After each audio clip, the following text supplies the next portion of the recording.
Welcome to the Essence of Liberty podcast. This is the Horsemanship podcast where we discuss all things liberty to help you understand, connect, communicate, and play with your horse in a gentle, subtle, and force-free way. We'll get a bit nerdy about equine psychology and learning theory to understand the science behind it all. And we'll also dive into how to motivate your horse, ways to strengthen your relationship, solving those common problems, and how to use liberty as a way to build your horse up physically, mentally, and emotionally, all in half an hour or less. I'm Dr. Nadine Limblum, former equine veterinarian, and I'd like to invite you to join me on this journey as a student of the horse. The thing that sets liberty apart from most other ways of working with horses is that they have this option to say no. And that's really, really important because liberty is all about giving your horse freedom and a choice whether or not to participate in the activities that you set for him. So respecting your horse's no, hearing your horse's no, and knowing how to respond when your horse does say no without taking his choice away is a fundamental part of liberty. Now, it's important to note here that when I talk about liberty, I'm talking about the type of liberty that does give your horse choice. There is a lot of forms of liberty out there that is more based on obedience, and it just has the name of liberty because the horse is free in a space or loose in a space, doesn't have any physical restraints. So if that type of training involves pressuring the horse when he walks away or when he says no and intimidating the horse into the answer that you're looking for through dominance techniques or just making the wrong thing uncomfortable and the thing that you do want to, the easy option, then that's not really the type of liberty that we're talking about here. We're talking about the liberty where your horse is able to walk away without any repercussions and he is able to show you that he doesn't quite understand or that he's not wanting to put much effort into the exercise, and then we adjust the session accordingly. So because respecting the horse's no is so important, it's very important to understand what this no can stem from. And in humans, we can say no to another human for prideful, self-righteous, or egotistical reasons. So someone might say no to another human because they just don't like that person, or it's like the classic example of, you're going to take out the trash, but then your partner or someone actually asks you to take out the trash or tells you to take out the trash, and then you're like, oh, well, I was going to do it, but now I'm not going to do it just because you asked me to. So these are all very human characteristics that horses don't possess. So horses don't really possess this ability to do something just to spite another horse or another human. They don't say no just because they don't like you. They don't say no just to make you angry. The reasons behind horses' behaviors are always really innocent. They're always really authentic and they're just doing things based on their environment and the stimulus that is sort of placed on them at the time. So they are always working to either make their situation safer or more comfortable, or they're doing something to obtain something that they really want. They never do anything just to make you angry. And the same thing goes for they never do anything just to make you happy. So that's a very common misconception in the horse world, that the horses just do things just to please us, or they do things just because they love us, or they do things just because they are, willing to please, so to speak. But horses are not capable of thinking in that way because that requires a very abstract thought process. And because horses don't have as much of a developed prefrontal cortex, they can't think like that. So let's avoid using that as a reasoning for why your horse is saying no. And let's talk about some of the reasons why your horse may actually be saying no. And these reasons can be broken down into four main categories. So it can be physical, it can be mental, it can be emotional, or it can be you, you as the human in the interaction. When it comes to the physical category, then the most obvious one is pain. So if you are working on anything that requires a little bit of effort from your horse or a bit of movement, and he is saying no to that, and by saying no, I mean that he may become disinterested and walk away from you, or he'll sort of hold his ground and not do the thing that you are asking him to do. Maybe he already knows the cue from previous training, so it's not a new thing, and he usually responds to it, but today he doesn't. then that can be interpreted as a no.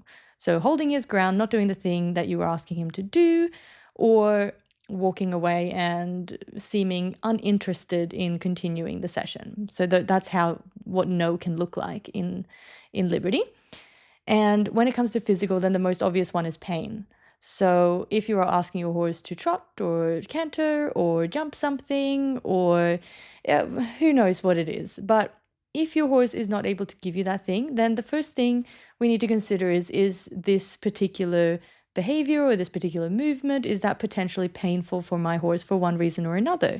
He could have a history of issues that could be contributing to why he doesn't want to move in that particular way. It could be old, it could be new, but it's something that should always be in the forefront of our minds when asking our horses to do something, so that the thing that we're asking them to do is actually a comfortable and potentially positive experience for them. If it's painful, it's never going to be a positive experience. So that's the first thing that you want to keep in mind when it comes to the physical category. The next thing is that it is potentially just too much effort in relation to the reward that he is working towards. So if you're using really low value food rewards and you're asking your horse to do something that requires a lot of energy and a lot of effort, and this depends on your horse's personality as well.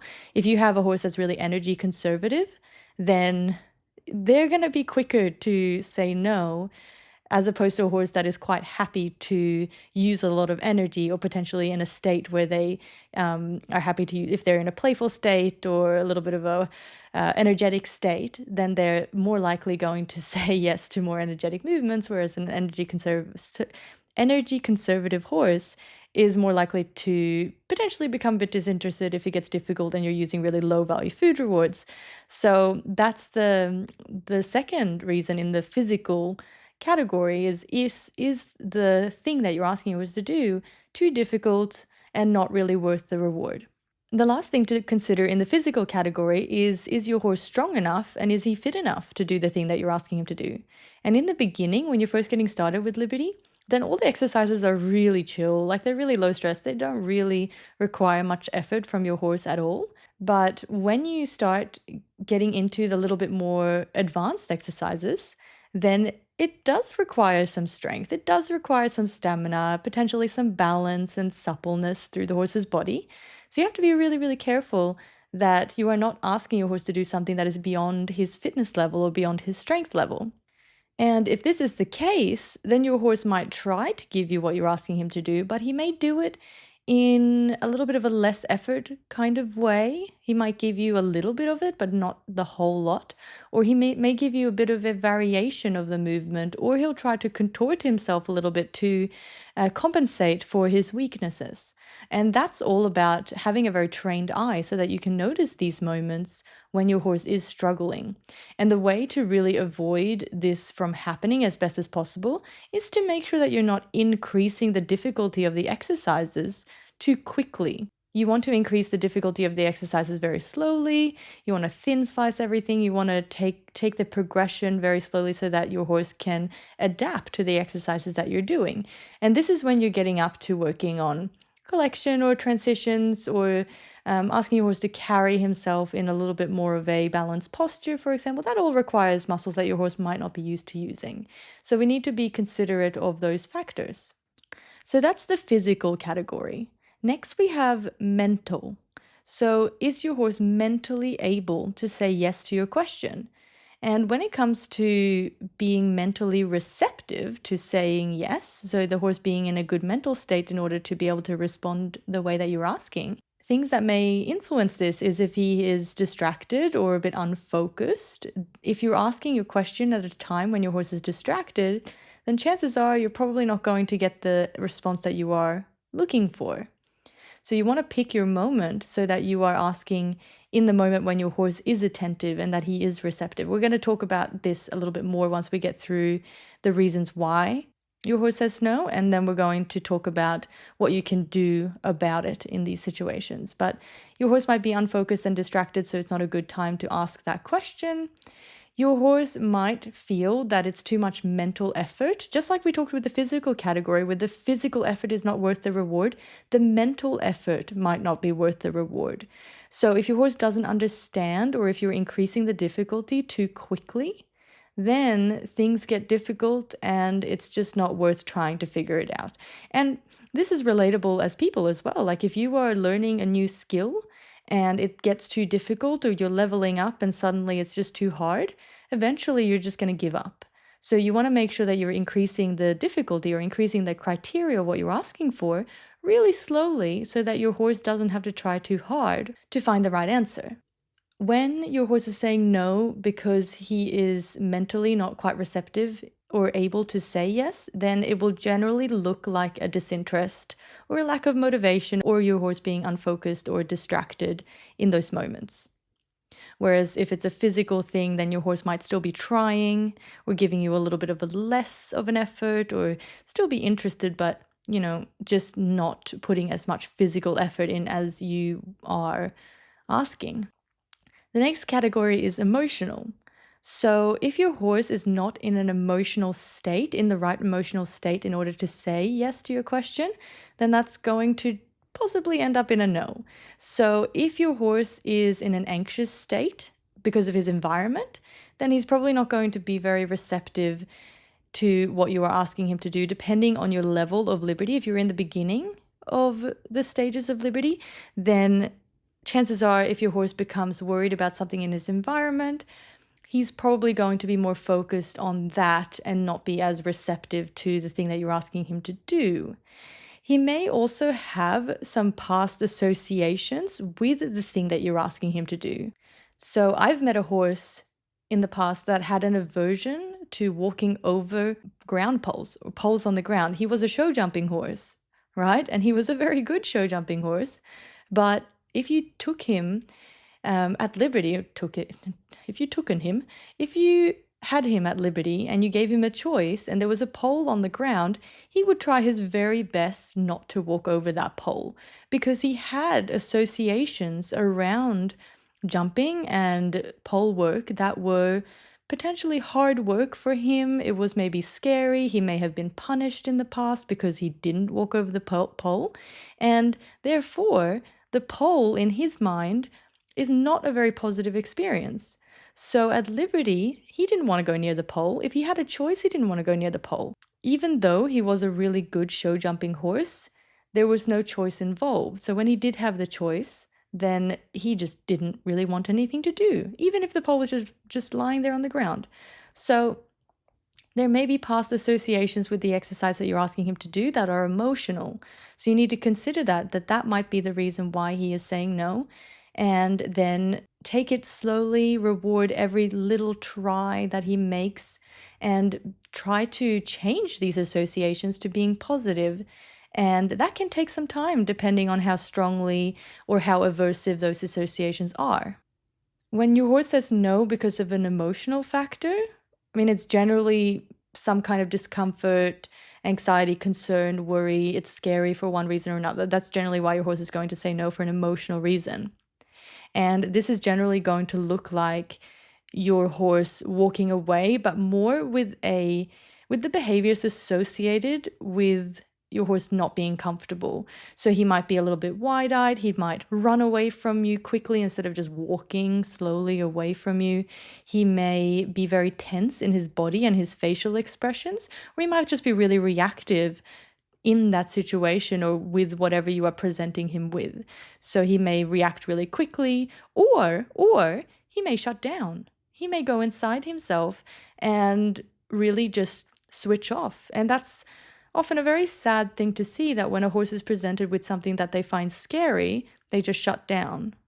However, liberty can actually be an extremely useful thing for horses that have a tendency to shut down or are completely shut down all of the time, because shutdown is a result of learned helplessness, and liberty gives your horse back control. And we'll save that for another episode, but it's really, really interesting how giving your horse control or giving a shutdown horse control can really help wake them back up and bring them out of this shutdown state. Because it's the opposite of learned helplessness, right? Learned helplessness is a lack of control. Anyway, moving along. So we have physical, mental, and emotional reasons why your horse can say no. The last one, which can be the hardest one to look at, is you or me in the situation of the training. So the human is playing a very, very big role in the training session. And if you are not communicating what you are asking clearly to your horse, if you're not using your body language in a way that he can understand, if you are too loud in your body language and he finds that a little bit intimidating and scary, then that is going to contribute to him saying no.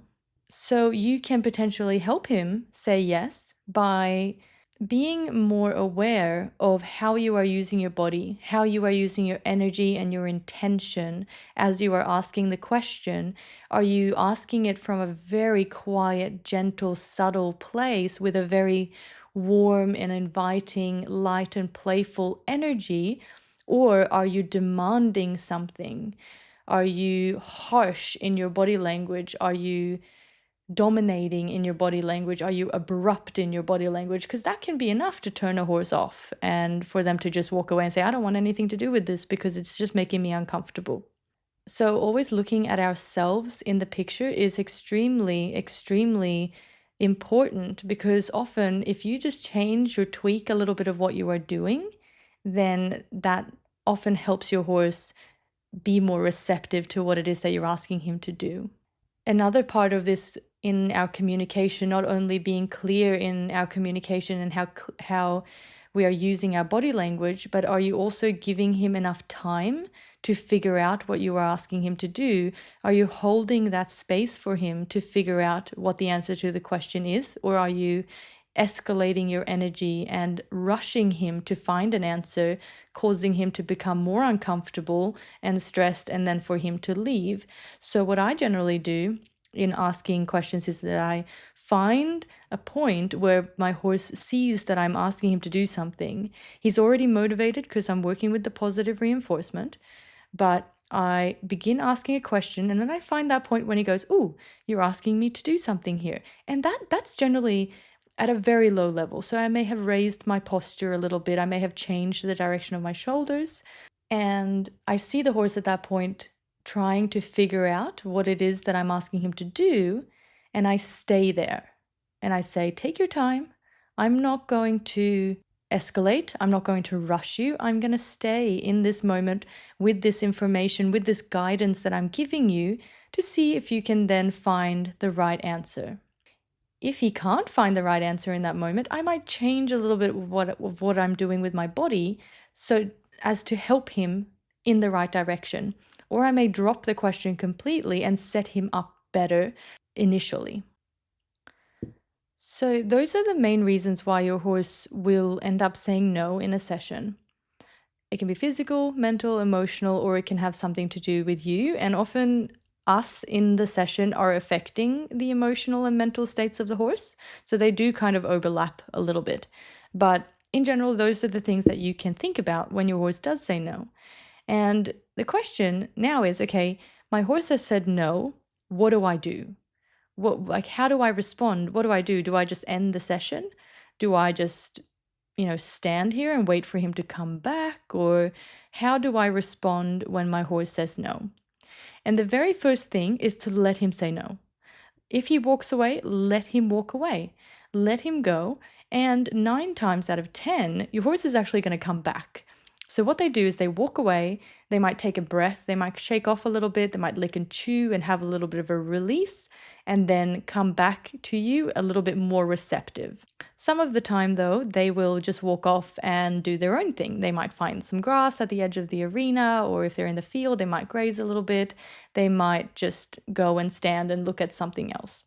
So in that case, you want to just give your horse a little bit of time. Give him a minute, give him 2 minutes, give him a little bit of time, because this is important for him to realize that there's no repercussions for leaving. If you immediately try to get him back as he is leaving, then it's defeating the purpose of liberty and you're showing him that he doesn't actually have a choice to go. So you need to give him this time to say, okay, you can have your time, you are able to get away from me. And then you can invite him back. And I would do this with the initiation of contact exercise, which I talk about in my free masterclass that I have on my website. It's a little bit difficult to explain it, and in that masterclass, I can show you a little bit better with a diagram and with an example horse. So if you are not familiar with the initiation of contact exercise, you can go there and have a look. But that's how I would then invite the horse back. And what you want to do is just think a little bit in your mind as to why your horse, what caused him to say no in that moment, and set him up better next time. And that might mean that you drop that idea completely for the rest of the session and you come back to it another day, or you may try again, but a little bit differently. And this really depends on the reason why he said no in the first place. But for the most part, breaking things down into smaller steps is generally going to get you out of trouble. Like it's generally going to be the solution for most reasons why your horse says no. If you make it a little bit easier again for him, if you if he doesn't quite understand, if you go back a couple of steps and go forward in smaller steps and go a little slower, a little bit more gently in your body language, it's going to get you pretty far.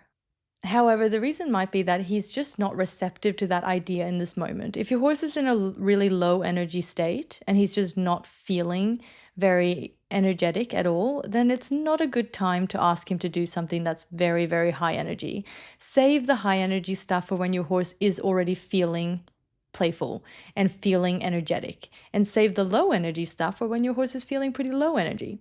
And what you'll find, like for example, if your horse is feeling low energy, is that if you start working on the low energy stuff, your horse becomes more and more motivated, he becomes more confident, and suddenly he goes into a more high energy state, which then gives you the opportunity to work on high energy states. And it works the other way around as well, in that if your horse is high energy and you work on a bit of high energy stuff, you kind of get it out of their system a little bit, and you can then work on the low energy stuff when they come and settle down a little bit. You may also need to look at potentially increasing your food reward value a little bit, or having some jackpot food rewards with you, so that when your horse puts a lot of physical effort or he tries really hard mentally to figure out what it is that you're asking him to do, you can have a reward that is really worth their while. If your food reward is pretty low and you're asking them to do something that requires effort, then yeah, your horse is probably going to say no. I would too. It's pretty understandable. You need to have something in it for them. And when things become more difficult, then you need a little bit more interesting food rewards a lot of the time. If your horse has developed some negative associations in the past and that's what you're battling with, like your horse has a really bad association with poles on the ground or whips. Maybe your horse has a negative association with whips. And I'm going to do a whole separate episode on horses that are afraid of whips, and how you can, and sort of the reason for using whips and how you can use whips effectively without creating a negative association with them or using them in an abusive way. But anyway, going on a tangent. So if your horse does have an aversion towards whips, then you want to take the time to change those associations and make them a positive experience. So if your horse says no as soon as you lift the whip a little bit in their direction, then you know, okay, that's where my horse starts to become uncomfortable. So you may change the use of the whip for a little bit. You may make it a little target where your horse touches the whip with his nose, and you can use clicker training in that to reward him for actually touching the whip. And you may do a bunch of other exercises with your horse that he's already used to without actually using the whip for anything. You're just holding it, but you're not actually communicating with it. And in that way, you're showing him that it's not, if you're holding a whip, it doesn't mean that you're going to threaten or intimidate him, that it's just part of you. It's just part of your body. It's just there, and it's going to move sometimes, but it has nothing to do with him.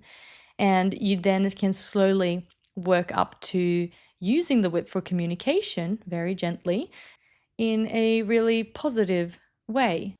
But the big thing to remember is just to try not to take it personally. It can hurt when your horse walks away and seems like he doesn't want to be near you or be participating in the session.